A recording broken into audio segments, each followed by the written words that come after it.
Hello everyone, this is Therese Orjalo speaking on behalf of the UP Med webinar team. This is an initiative of the University of the Philippines Medical Alumni Society. The UP Med webinar series is held every first Wednesday of the month from 12 noon to 1 p.m. Manila time. It delves on important current and emerging medical topics and is targeted for physicians, especially general practitioners, occupational and industrial health MDs, primary care physicians, family and community medicine physicians, and other health workers. Registration is free. PMA units will be given to those who have registered online. For this session, we will give 10 units from PMA. For those who have not registered yet, please email us at upmedwebinars1@gmail.com so you can avail the CME units from PMA. We are using GoToWebinar platform for this webinar. If you are encountering problems as you participate, please log out of the session and rejoin the meeting room using the link we sent earlier to your email. If you cannot rejoin the meeting room, kindly stream the session at livestream.upm.edu.ph and tweet your questions to UPWebinars #UPMWeb. You can also text your questions to 0915-905-0918. For attendees, we have 3 simple rules for this webinar. First, your mic should be mute for the rest of the meeting. Second, use the chat box mainly for questions and comments. All your questions on the topic should be addressed to our moderator, Dr. JP Reyes. If you're experiencing technical problems, I will be glad to assist you. The session will run for an hour with 30 minutes allotted for lecture, followed by a 5-minute reaction, then a question and answer portion. Our moderator for today is a member of the Class 90, a neurologist, and a member of the faculty of the Department of Pharmacology and Toxicology of the UP College of Medicine. Without further ado, let's welcome Dr. JP Reyes. Thank you, Charisse. Our time now in Manila is 12:04 p.m. And I'm speaking from the video conferencing room of the UP Manila Padre Fara Street, Ermita, Manila. Welcome to all our participants. We have 32 logged into our GoToWebinar. And with regards to live streaming, Charisse, do you have any? No, later we'll give you information about that. Today's topic is diabetes mellitus. At the end of the session, attendees will be able to discuss the advantages of adding insulin early in the course of type 2 diabetes, describe the pathophysiologic approach to therapy in patients with type 2 diabetes, and explain the synergistic effect of combining insulin and incretin mimetic in the treatment of type 2 diabetes.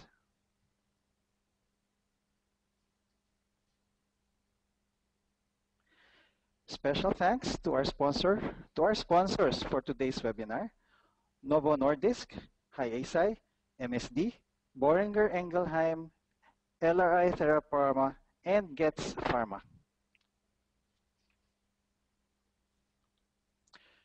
Today's speaker is Dr. Iris Thiel Isiptan, an endocrinologist, medical informatics guru, and medical blogger with the handle Endocrine Witch. She graduated from the UP College of Medicine, where she ranked 7th in class. She also took her master's in health informatics and was the first graduate of the medical informatics track. She is currently a professor in the UP College of Medicine. She's also the chair of the UP Medical Informatics Unit since 2012. For 11 years now, she's a consultant at the PGH section of endocrinology, diabetes, and metabolism, and a visiting consultant in Manila Doctors Hospital. She also bagged several honors and awards, which include the Presidential Award for Social Media Advocacy of the Philippine College of Physicians in May 2014, and the University of the Philippines Gawad Pangulo Award for Progressive Teaching and Learning. This was the first time this award was given for innovative teaching. Without further ado, let's welcome Dr. Iris Tan.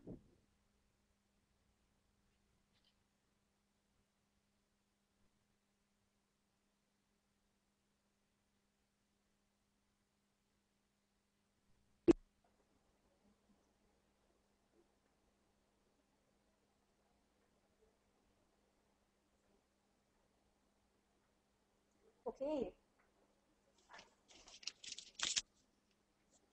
So good afternoon.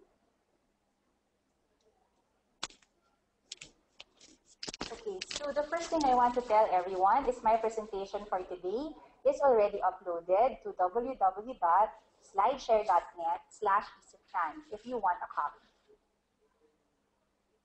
So I've entitled my presentation, Timely Insulin and Incretin Mimetics Treatment Strategies. This was a presentation I gave at the last convention of the Philippine Society of Endocrinology, Diabetes, and Metabolism.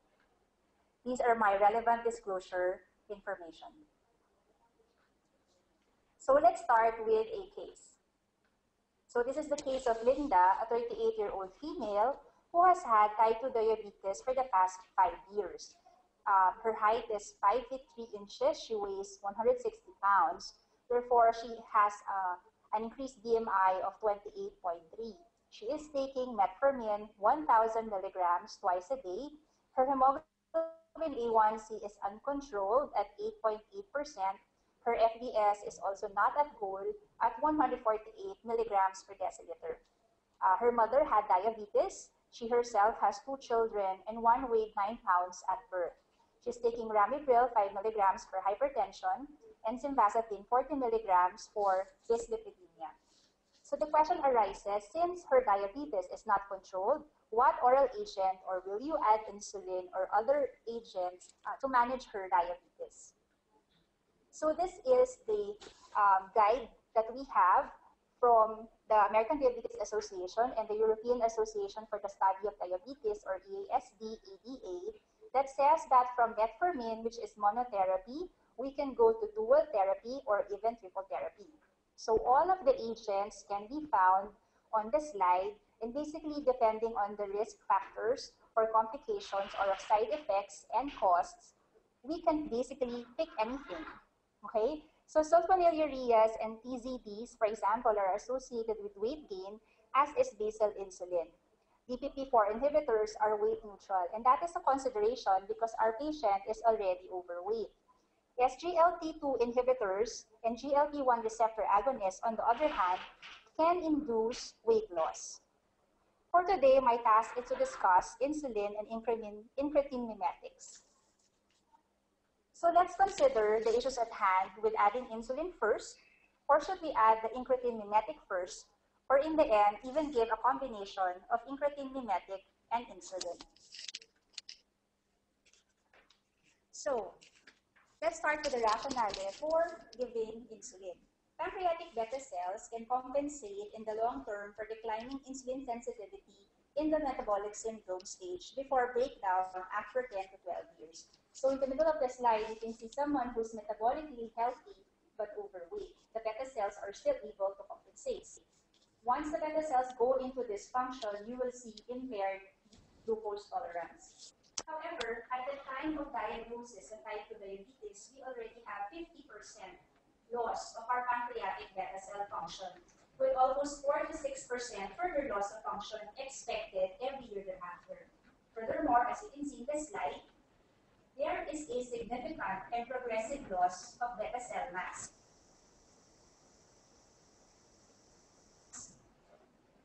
Actually cause beta cells to be destroyed, there is glucotoxicity and lipotoxicity. Both lead to a decline in beta cell mass and function. If we were to start insulin, that will actually correct the two defects. It will correct glucotoxicity. It will also correct lipotoxicity, improving peripheral insulin action and decreasing hepatic fat content. Now, if we were to do that, that would mean insulin therapy should be introduced, not as a last resort, as we often see, but as soon as metformin is inadequate to sustain glycemic targets. But what is the usual scenario? The usual scenario are because sulfonylureas are cheaper and they're very popular and we have decades of experience with their use, the common combination would be, for this case, adding a sulfonylurea or even a DPP-4 inhibitor, triple therapy, before adding insulin. Please remember that sulfonylureas stimulate insulin secretion in a glucose-independent manner, in contrast to incretins, and that is why we get hypoglycemia. They do not specifically target postprandial hyperglycemia, but rather fasting blood glucose. That's for sulfonylurea, and that's why they increase hypoglycemic risk. At least in vitro, there's also some evidence that they can increase apoptosis. On the other hand, basal insulin can lower, in a dose-dependent manner, our fasting blood sugar. Aside from the expense, what has been against insulin early on in the use is weight gain.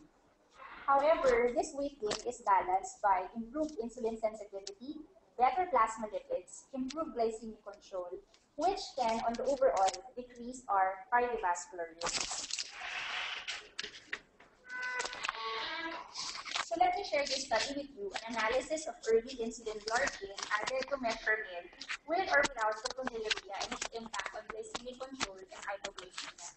So there were a total of 2,171 adults with uncontrolled type 2 diabetes on oral agents given insulin glargine, and they looked at HbA1c reduction, percent achieving HbA1c less than 7, which is our goal, weight gain, and hypoglycemic events. So this was a pooled analysis, meta-analysis of 11 prospective RCTs. So what happened? After adding basal insulin, as you can see, metformin had a decrease of HbA1c of -2%, which was significant as compared to those who were only on sulfonylurea or those who were on metformin plus sulfonylurea. So there was a greater decrease in the metformin plus insulin group compared to the other treatment groups. Now, we know that it is effective, but we'd also like to see how many were actually controlled. So as you can see, 68% of the patients were controlled in the insulin plus metformin group. How about weight gain? So this slide shows the weight gain from each of the groups. And as you can see, because of metformin, it had the least amount of weight gain after adding basal insulin.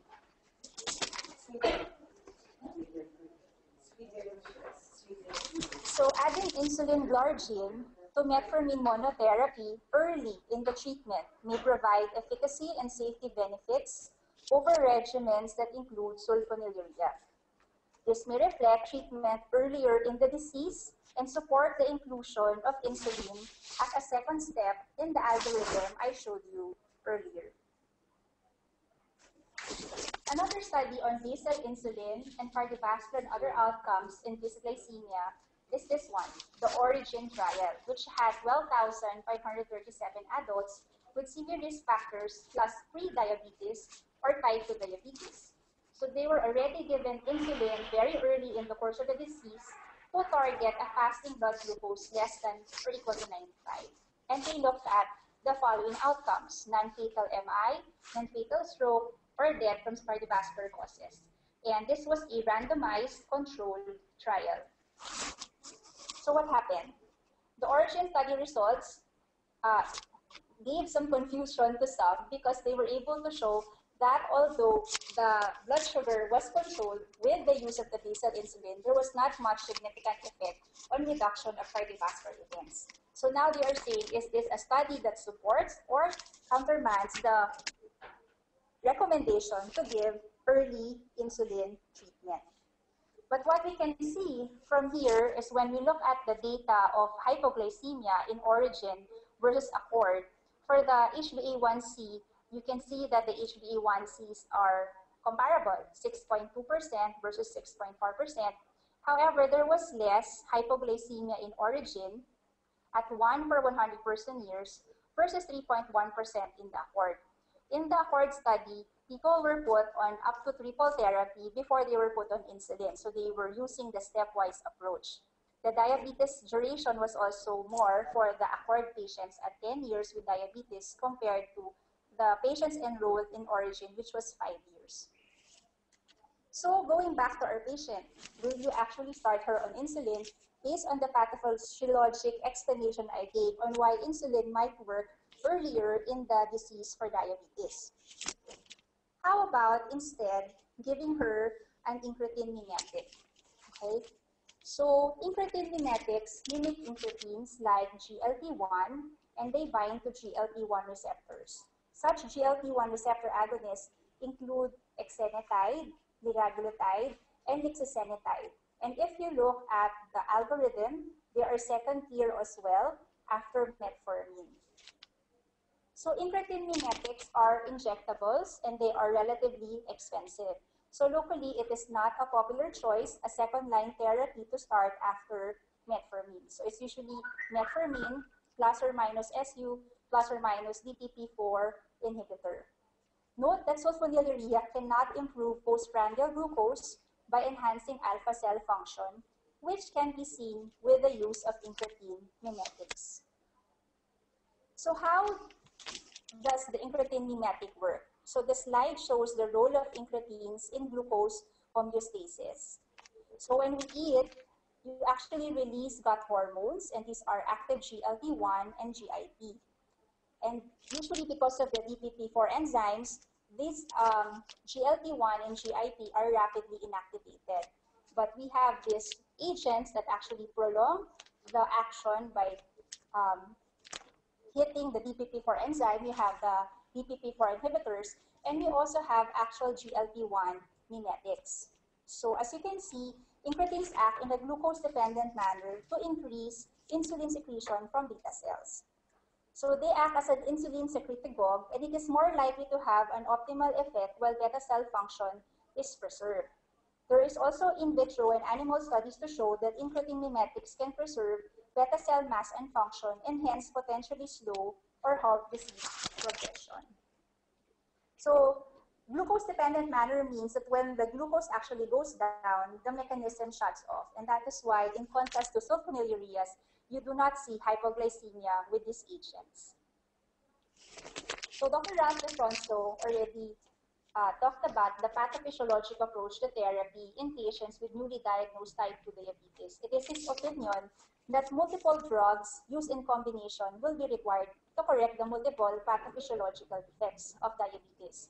So treatment should be based upon reversal of known pathogenetic abnormalities and not on simply reducing HbA1c. So therapy must be started early to prevent slow progressive beta cell failure. So what is the most effective medication for diabetes? For Dr. Ralph DeFronzo, it means to give an agent for each of the defects that cause hyperglycemia, as you can see here on the slide. But if you ask me, the most effective medication for diabetes is the one that the patient is taking. We know two ways by which the incretin effect can be prolonged pharmacologically.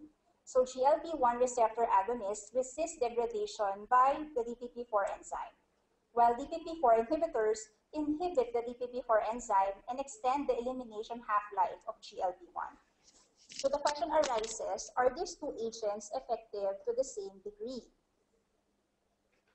So GLP-1 receptor agonists, unlike DPP-4 inhibitors, exert digestive and food effects. GLP-1 receptor agonists act on the central nervous system, increasing satiety and therefore reducing nutrient intake. Inhibitory GLP-1 activity on gastric emptying further increases satiety and slows the entry of nutrients, including lipids, into the intestine. If we look at a review of monotherapy trials using either GLP-1 receptor agonists or DPP-4 inhibitors, we can see that the HbA1c level reduction is almost the same, 0.4 to 1.5% for the GLP-1 agonists and 0.4 to 0.9 for the DPP inhibitors. Both have low risk of hypoglycemia. However, there is more weight loss for the GLP-1 receptor agonist, as you can see, a weight loss of 2 to 4.3 kilos as compared to 0.2 to 0.9 for the DPP-4 inhibitor. So, how do we choose? GLP-1 receptor agonist or insulin? An article by Timothy Wright provides an excellent review of the head-to-head studies of exenatide and liraglutide against sitagliptin. Okay. So here's the first study, safety and efficacy of once-a-week exenatide compared with insulin glargine titrated to target in patients with type 2 diabetes over 84 weeks. So the exenatide was given once a week for 84 weeks, and they looked at change in HbA1c and either glycemic parameters, incidence of hypoglycemia, and overall safety. It was a randomized, multicenter, open-label trial. So let us look at the level of A1C achieved. So the decrease in the A1C, -1 versus -1.2%. So as you can see, exenatide, p-value of 0.029, seemed to do better, but only by about 0.2%. So as you can see, how many people achieved HbA1c less than 6.5? There was more with exenatide, but for less than 7, it was not statistically significant. How about weight change? So if you see the graph, as you can see up there, insulin glargine, there was a weight gain of 2.4 kilos, and for exenatide, a weight loss of 2.1. So that, I think, is the advantage. If the patients were on metformin alone before they added the exenatide and the glargine, there was less hypoglycemia, as can be expected from exenatide. Now, this is a comparison of exenatide twice daily versus premixed insulin aspart 70/30 in patients already on metformin. As you can see here, it was given for 26 weeks, and they looked at HbA1c control and hypoglycemia. It was, again, an open-label randomized trial. So as far as HbA1c control was concerned, exenatide was non-inferior to insulin, as you can see in our graph. There was, however, a lower risk of hypoglycemia with exenatide, which is to be expected, 8% versus insulin, 20.5%. And also, again, the weight change. So they lost 4.1 kilos in the exenatide group versus a gain of 1 kilo in the insulin group. So again, I ask you, going back to our patient, what will you choose for this patient, insulin or incretin mimetic? So if you can't make up your mind, maybe we should just give both. So we can actually combine incretin and insulin. So what do you want to do? Postprandial glucose can actually be addressed by giving short-acting mealtime insulins, but they carry a higher risk of hypoglycemia than basal insulin, and their use requires frequent injection and glucose monitoring. Short-acting insulin requires patients to eat to counter their insulin, which compromises weight management. So incretin, however, plus basal insulin can mimic the pharmacological benefits of basal bolus insulin therapy, but without the attendant calorie counting and the associated risk of hypoglycemia and weight gain. So there is a randomized control trial about the use of twice-daily exenatide in basal insulin-treated patients with type 2 diabetes. So they were given exenatide twice a day versus placebo for 6 months. And they looked at the change in HbA1c, proportion achieving HbA1c less than 7 or 6.5, body weight, and incidence of hypoglycemia. So let's look at the results. So for insulin glargine plus placebo, as you can see, the HbA1c did not go down as much as the group that was given insulin glargine plus exenatide. So you can see that in the graph. Now, if you look at the proportion of patients achieving HbA1c less than 7 or less than 6.5%, which would be the goal HbA1c, more of them achieved this on the combination group of glargine plus exenatide. Now, let's look at the weight gain. So as can be expected, the patients who were on insulin glargine plus exenatide had weight loss, while those who were maintained only on glargine gained weight, as can be seen in this graph. Now, before we go overboard in combining these two, we also have to realize that it is unclear how the efficacy of incretin plus insulin will change longitudinally in the course of type 2 diabetes. Will there be desensitization? Will there be tachyphylaxis? Will there be immunogenicity that will limit the effectiveness of both treatments?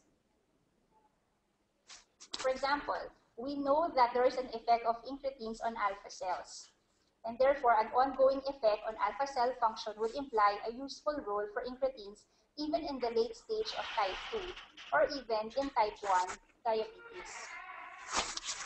So if we were to start someone on both insulin and GLP-1 receptor agonists, do we do it at the same time, or do we start with one first before the other? And the benefits of adding the incretin before the insulin or starting with the GLP-1 receptor agonist before the insulin is it may potentially delay or avert the need for insulin.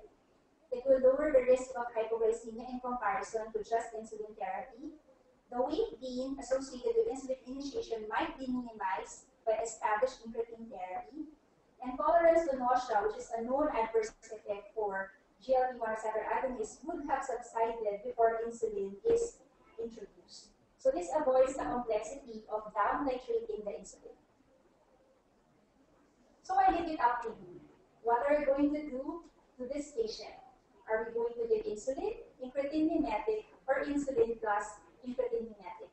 In the end, it is the patient's choice, and we have to explain the pros and cons, including the cost of treatment.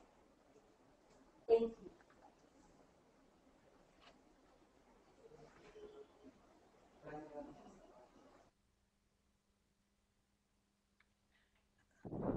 Thank you for your lecture, Dr. Atan.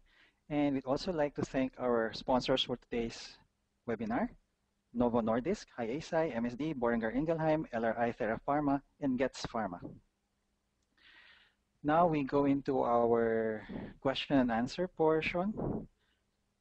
Let's see.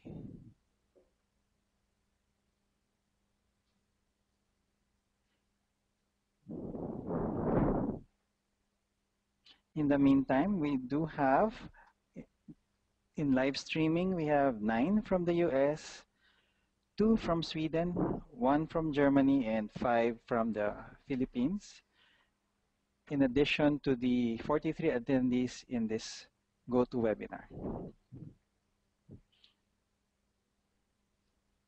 Okay.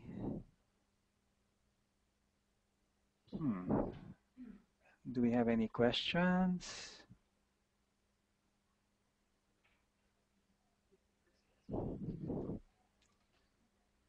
How expensive is incretin, and have you what's your experience with using it?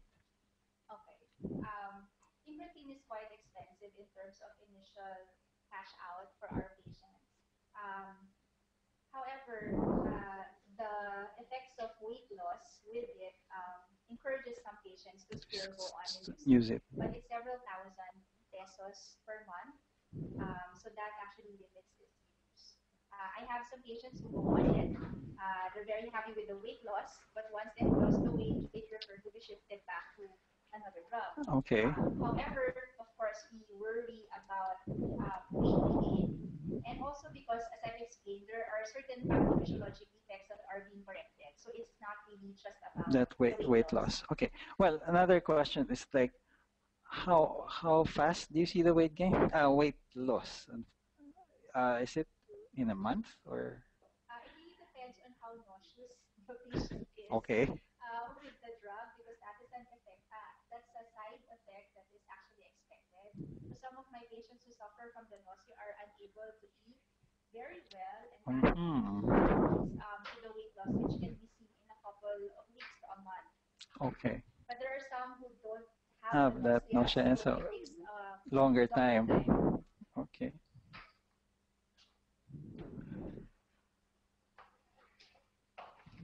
Yes. Do you have a question? So we have one question here. My mother just asked me if metformin is harmful to your kidneys. Is this true?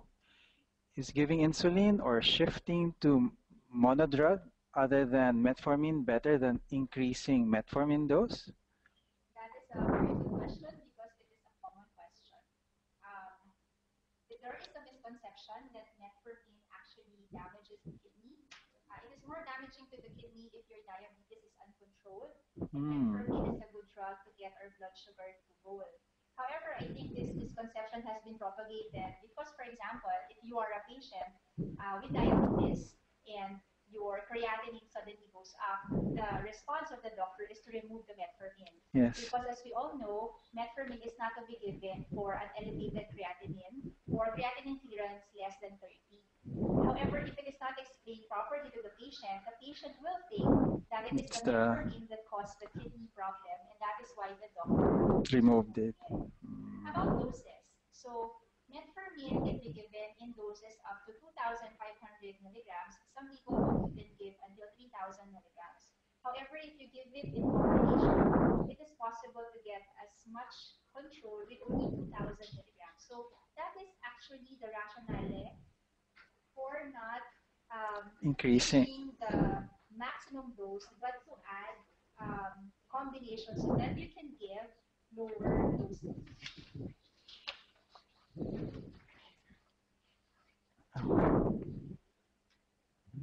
Are there any other questions? Okay. There's a question here. Hello, what is the dosing of incretin mimetic? The dosing of incretin mimetic? It will actually depend on which incretin mimetic you are going to use. So because there are different formulations for exenatide, lixisenatide, and the rest.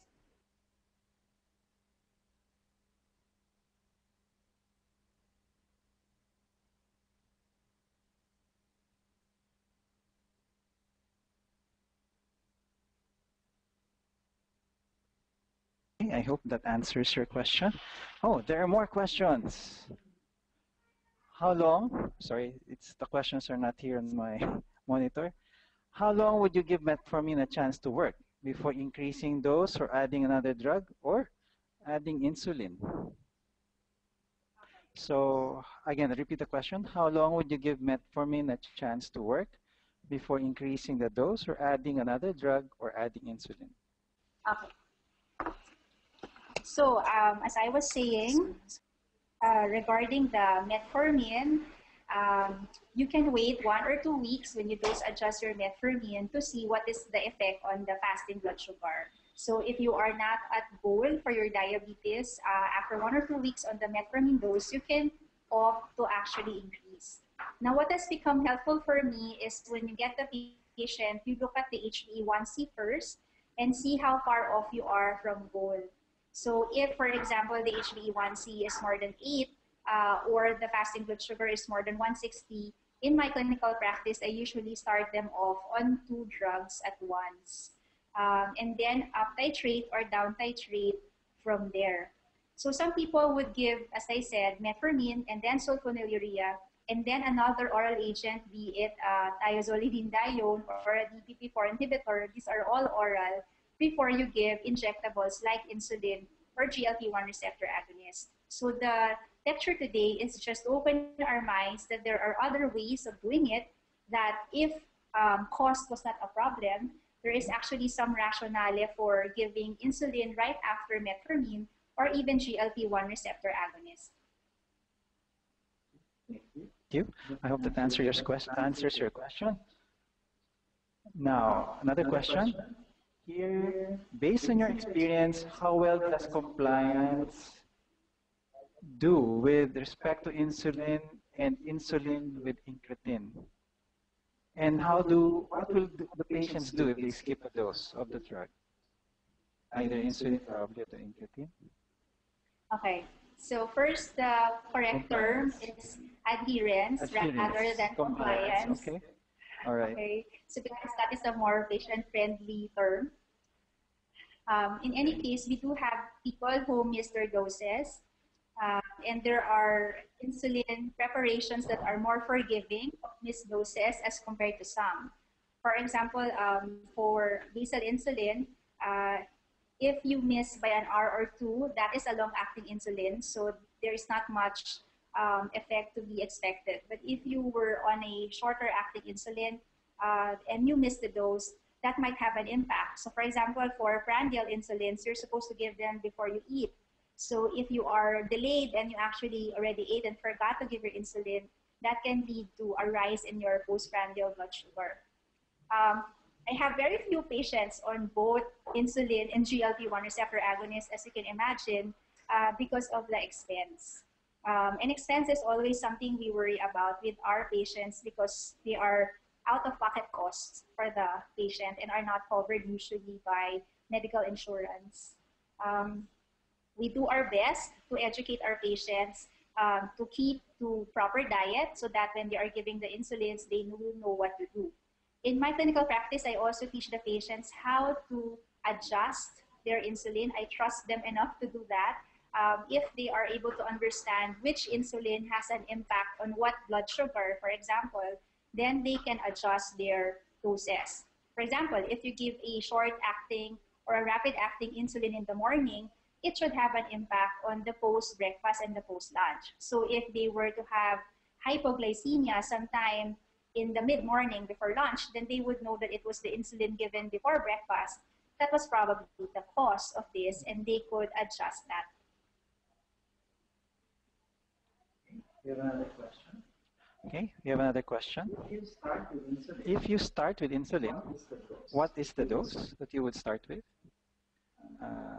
Another depends. Well, it's another depends, but one useful rule of thumb that I heard from a mentor before is the FBS in millimoles can be used as the dose of the insulin. So for example, if you have a FBS of 10 millimoles per liter, and that is actually 180 milligram per deciliter, that might be equal to 10 units of insulin. But then, of course, you need to adjust. A more scientific way is to actually look at the amount of units needed of insulin per kilo. So for basal insulin, so that's the once-a-day insulin, most people would choose 0.2 units per kilo. So if you were a 50-kilo person and you were going to give insulin glargine, for example, that would be 10 units once a day. Okay. Another question here. Exenatide has had reports of thyroid complications. How significant is it contraindicated in diabetic patients with thyroid disease? That has not been a significant problem, but of course, we have to screen our patients for any form of thyroid dysfunction. We have to disclose to the patient that such has been reported, and it will be up to the choice of the patient if she will choose to continue with the treatment. Okay. Another question. For adjusting insulin, some adjust doses every day or every 3 days or every 1 to 2 weeks during follow-up. From your practice, what is your best recommendation? Okay, in the ideal world, we should be able to have some sort of blood glucose diary transmitted to my clinic, preferably in an Excel file or even graph. But most of the time, what happens is the patients bring their capillary blood glucose diary to me when they visit, and that could be after a month. Okay, so that is why I choose to give them some sort of titration algorithm, meaning they can up titrate or down titrate their insulin, so that when they come back to me, I can just check if they did it correctly.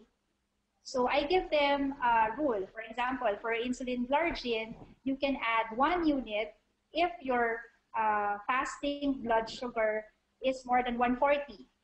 Anytime it's more than 140, you add 1 unit, and that becomes your dose for the day. If you get hypoglycemia less than 90, you can subtract 2 units.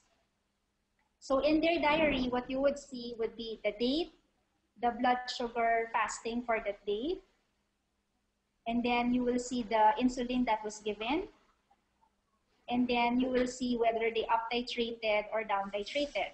Okay, and then when they come back to me, I will look at their decisions and see if they up titrated or down titrated correctly. So that way the insulin dose does not stay static because I was not able to see them.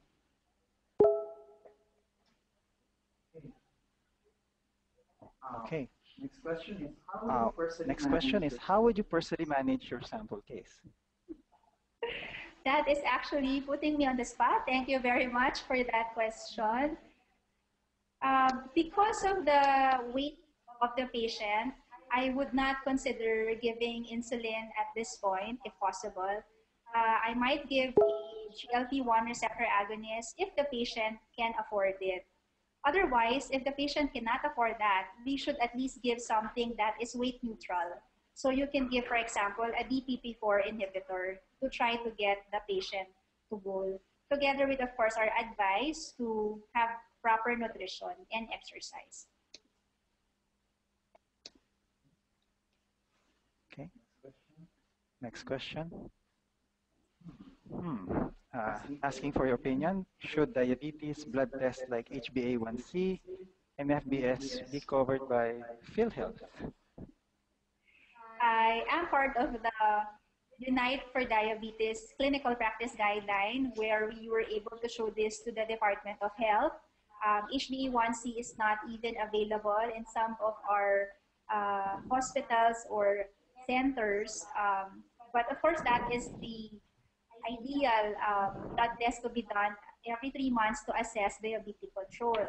What we have done is there is a World Health document that says you can reach an HbA1c of less than 6.5 if you maintain a fasting blood sugar of 6 millimoles per liter and 8 millimoles 2 hours postprandial. So in our patients who cannot afford the HbA1c, then we could just measure FBS and 2-hour postprandial. I will be very happy if PhilHealth will cover the tests. So just an update. For those in live streaming, we have 9 from the US, 1 in Germany, 1 in France, 1 in two in Sweden, and 7 in the Philippines, and we have 40 attendees or logged on to the GoToWebinar. So next question. Is it good to combine insulin and incretin mimetic if there are signs of microvascular complications like retinopathy in the patient? Would that be a good combination for these patients? Retinopathy is a complication of diabetes. To my mind, if you want the retinopathy to not worsen, then we should get the blood glucose to control as soon as possible. If in a particular patient that is a way to control the blood sugar, meaning giving the insulin and the incretin mimetic, I don't see why there should be a contraindication.